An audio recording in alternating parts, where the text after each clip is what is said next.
Hey, what's up? I'm Ashley. Thank you for watching this video. And today, we're going to be talking about the L Word, Generation Q, Season 3, Episode 5. And let's get started. Danny almost got took out by a scooter. She almost got taken out by a scooter when she was standing on the street listening to Roxy's voicemail. You know, the girl that was looking like a mime or a vampire. But Dre came along and saved the day because they scooped her right up and pushed her out the way. And yeah, the same Dre that Sophie was messing with, like a lot of y'all was telling me. Y'all was right. Dre was like, I feel like I should kiss you right now. And I'm thinking, that's kind of corny, but Danny didn't think that was corny because Danny kissed Dre right on the mouth after about 28 seconds of knowing them. But do what you gotta do, girl. I ain't mad. So then Danny goes into Dana's and she tells Sophie that she just kissed somebody outside and she's thinking about having a hot girl autumn and that they saved her life outside. She almost got took out. So then after that, they both look up at the stage and they both see Dre up there. Danny was like, that's the person I just kissed outside. And then Sophie's like, that's the person I've been hooking up with. So that's when Sophie gets up to tell Finley that Dre is here, but she didn't get to tell her right away because they started hooking up because they were supposed to meet each other in the back anyway for a little quickie. But while they were hooking up, Sophie started thinking about Dre during the hookup. I said, I know she ain't. And during the whole hookup, Dre was singing in the background. He was up on stage singing.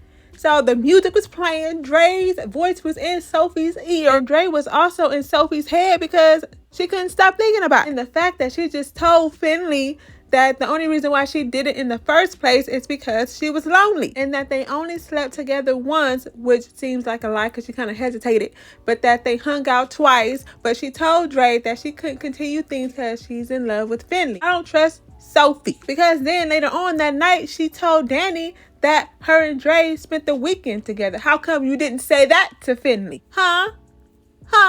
So then anyway, Sophie stops to hook up and she tells Finley Dre is here. So Finley walks out and she don't even gotta ask Sophie which one is Dre because she can look at Sophie and tell because Sophie over there hypnotized and looking guilty. At first, I thought Finley was about to throw some oranges at Dre because that's all I saw in the picture. And no, it turned out to be a fire alarm too back there. So Finley went over there, pulled the fire alarm down so everybody could get out. She made everybody get out. Even Sophie, she said, get out, ma'am. It's for your safety. She called her ma'am. You know Finley was hurt. Look at how Danny was looking at Dre on stage. The fact that Danny gotta give up Dre just because Sophie had it first, not fair. It's not Danny's fault.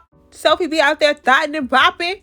She all 4 seasons and now she can't even get a little taste of Dre. But since Finley kicked everybody out and everybody outside now, Dre ran up to Danny and asked her if she wanted to go to dinner. And Danny's like, sorry, I can't because you slept with my ex and I'm not trying to be nobody's second choice. Dre was like, I only been out here 6 months. How I hook up with your ex already? And then here comes Sophie walking out. All awkward, talking about, hey, nice to see you again. Is it nice?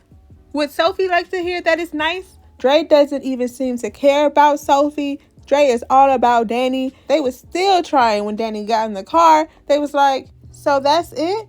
So then Danny turned around, gave Dre her card and was like, call me if you need a publicist. Dre thought that was funny. I think Dre gonna hit up Danny, but not for no publicist. At least that's what I'm hoping. But I'm through with Sophie. She on my nerves. I wonder if Sophie still got that Hinge app. She told Finley that's where she met Dre at. I wonder if it's deleted or not. Finley needs to ask for Sophie's phone and say, let me see if she got any other dating apps or whatnots up in the phone. Ain't no telling who Sophie got in her phone. And you already know that would turn into another argument. They need to break up. Dre not even worried about you, girl, but you still can't get Dre off your mind.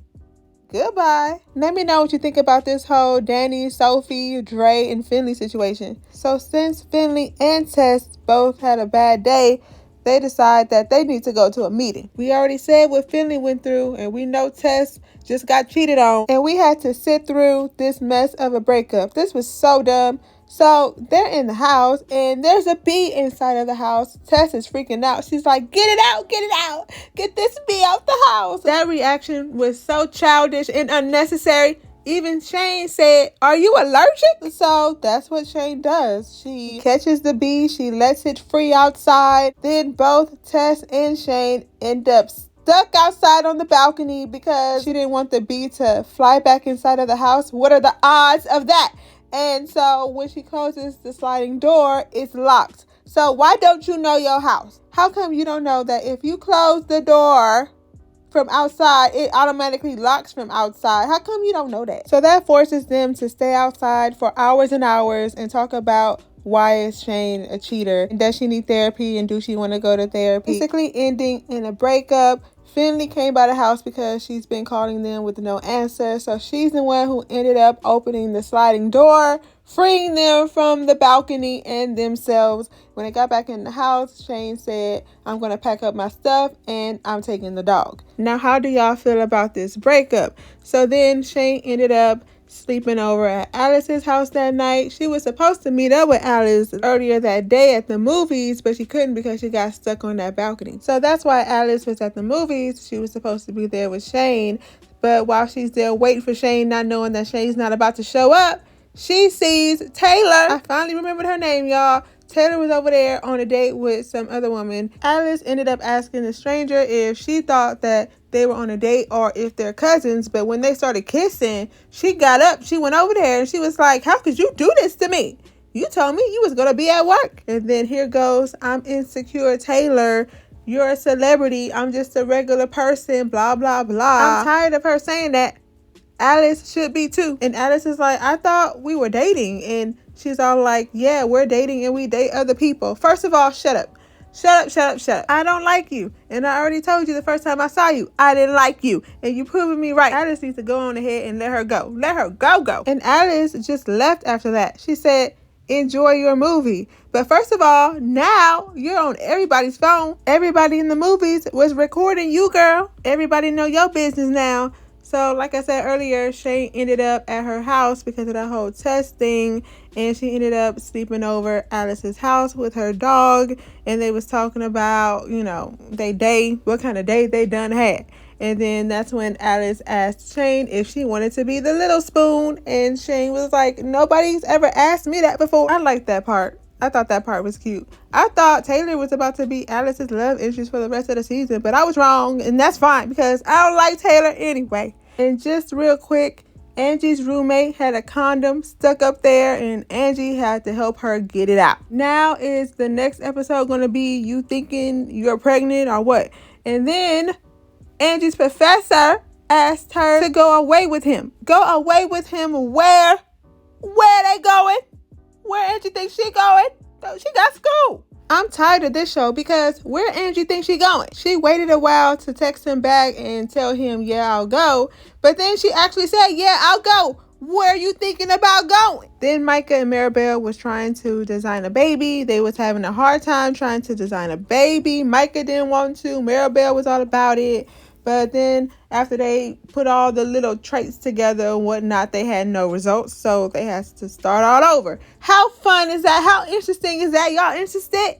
Are y'all entertained by that? Y'all having fun watching Maribel and Micah design a baby? Is this what we all been wanting? Is this what we all been wanting to see? Y'all, I am done. Let me know what y'all thought about this episode though. And if you haven't already and want to see more videos like this, don't forget to like, comment, and subscribe. Thank you for watching this video, and I'll see you in my next one.